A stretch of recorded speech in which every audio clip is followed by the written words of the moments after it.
આપણો આ જે પ્રયોગ છે એ કાનની રચના સમજવા માટેનો પ્રયોગ છે.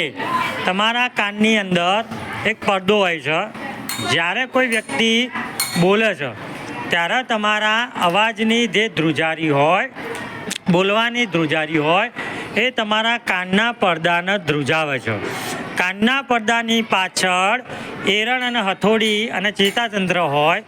એ ચેતાતંત્રના કારણે કંપન ધ્રુજારી સીધી મગજ જોડે જાય અને એ પ્રમાણે પછી આપણો ધ્વનિ મગજ સુધી પહોંચે છે. તો અત્યારે એ પ્રયોગ સમજવા માટે આપણે એક પ્લાસ્ટિકના બોટલના ઉપર નીચેથી કાપી લીધી છે.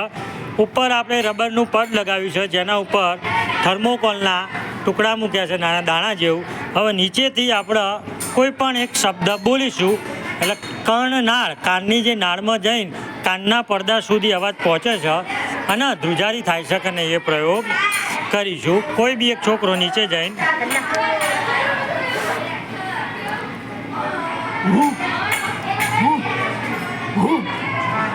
શું થાય છે?